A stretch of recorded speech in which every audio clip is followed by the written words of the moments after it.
What's up, guys? Welcome back to my channel. We got a Toyota 4Runner. The code is P0156. Bank 2, oxygen sensor 2, circuit.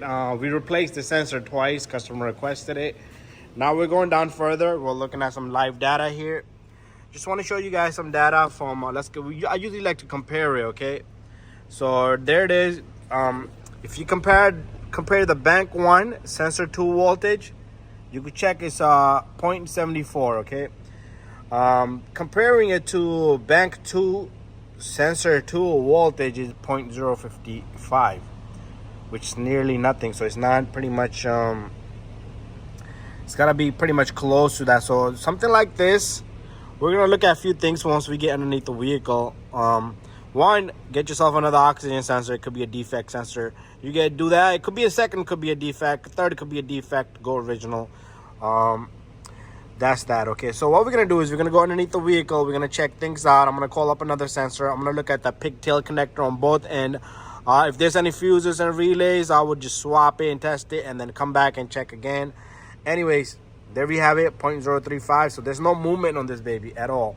So there's nothing really happening here. It could be the ECM. It could be a lot of things. It could be a circuit. It could be a cracked, broken wire somewhere. It could be the connection. Sometimes you play around with the connector, and if you see a change there, then you have an idea. Other than that, there's not much you can do but go underneath and start taking things apart. Anyways, let's go further down and check that out. Okay, we got the truck up on the lift here. I want to go underneath. I don't want to go too high because my ceiling's not that high. I'm fine with that. I don't do a lot of crazy jobs anyway. The Vanguard's there. Anyways, I disconnected the sensor.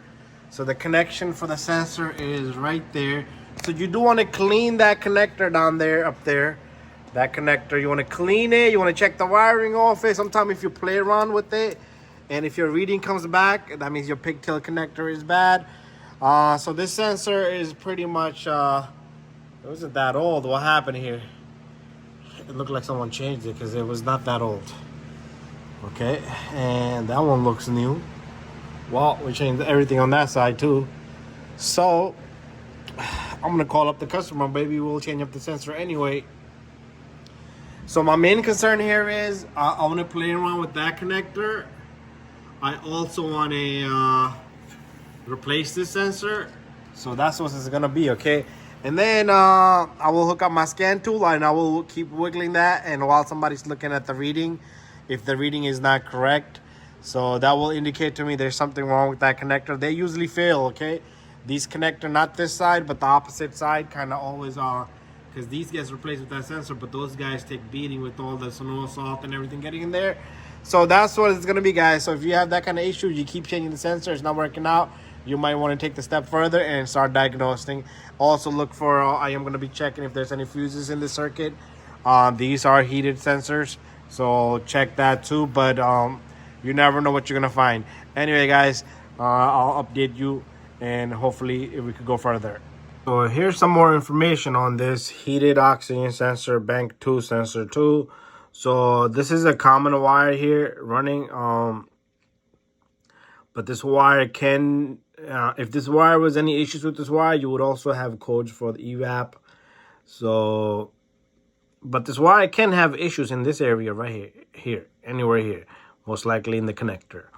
Okay, so here's the E1 battery power right here. I guess this is the positive, and some wiring to the ECM 1 and 2.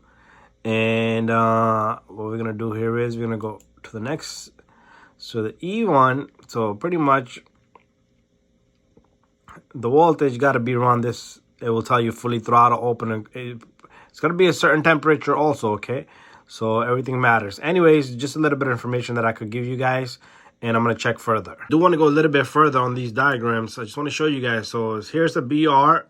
It's like a common ground for all these cables. So if that was the issue, like I said, all these ECM, nothing would get ground if there's any issues here. But like I said, the issue can be somewhere in the connector.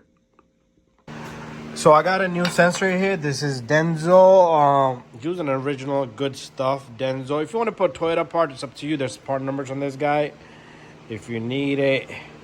The light is reflecting so much, but there it is. 72700. What's that NAS number?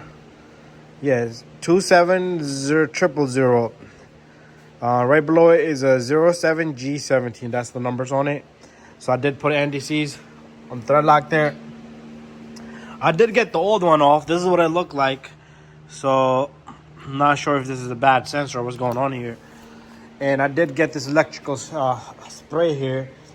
We're gonna go underneath. Got my light ready here. So I am looking to go underneath here.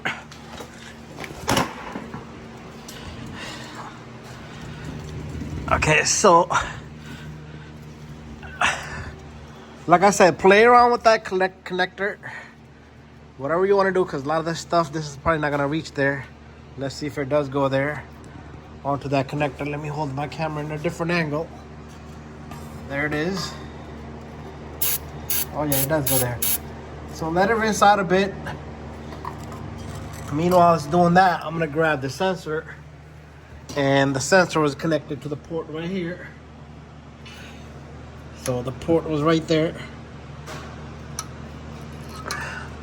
Sorry about all the movement, but it's not that difficult to get this baby into its proper spot.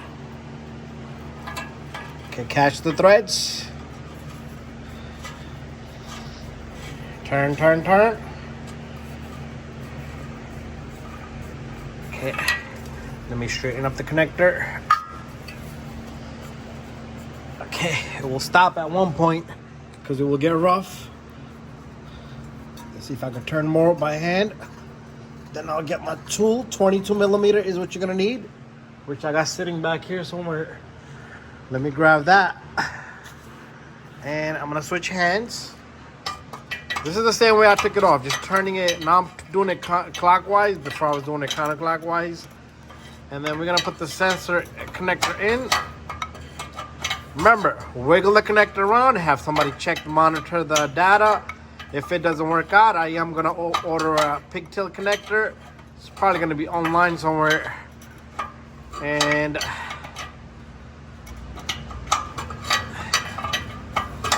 let's see how that goes when we get that little guy.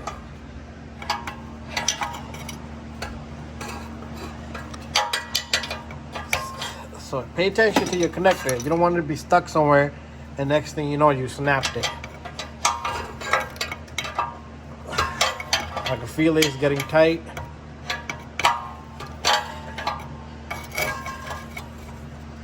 There you go. Nice, snug it in, and it's good to go. Do not forget to plug the sensor in, okay? Do not forget to plug the sensor in. So we're gonna take this connector and make sure the wiring is nice and neat. And it should click, okay? It should click. There you go. Play around with the wiring. And we'll go check on the scan tool next. So now, we're back. We got the sensor in. But check out the reading here. Looking really good. Bank 1 sensor 2, bank 2 sensor 2, voltage, check that out. They're pretty close. I think it's gonna be good. Either that sensor was a defect, but we replaced the sensor twice. I'm still thinking that connector behind it is the issue, and I'm gonna monitor this for a few days. I got the truck just sitting around, so I'm gonna drive it around, but you do need to reset the light. So I like that. I like the reading here. So it's pretty good. Let's see how it feels about it as we drive around, and then but I'm gonna end the video here, guys. So your reading, usually you can compare the two sensors, should be close to both. Okay, anyways, it's kind of dropping. I'm gonna see what happens here, what's going on, and we'll follow up. Anyways, thank you for watching my video. That connector definitely gotta go. Okay, I believe that connector could be causing the issue, so stay tuned for more videos. Thank you for watching. Just wanted to go over it one more time. So it is kind of fluctuating, but it's evening out. So maybe this sensor is kind of more colder than the other one because the other one's been in there. And It has to be, this works with according to how hot the sensor performs. You see that? Look at that. It's getting to, it's equaling out, okay? Right now, like I said, that other sensor, the bank 1 sensor on the other side, which is the old sensor, and it's nice and toasty. But this side, it's a nice cold sensor. And today outside is 30 degrees. The sensor came from outside and I put it in the vehicle. So toasty, not toasty. So I'm gonna give it time. Oh, look at that, beautiful. It went up to 7, perfect. All right, perfect. So you can see the reading now. There you go, perfect. Bank 2, sensor 1. Yeah, perfect. So they're kind of equaling up. It's going close to a 0.8 volt, 0.8 volt, 0.76 volt here on this one.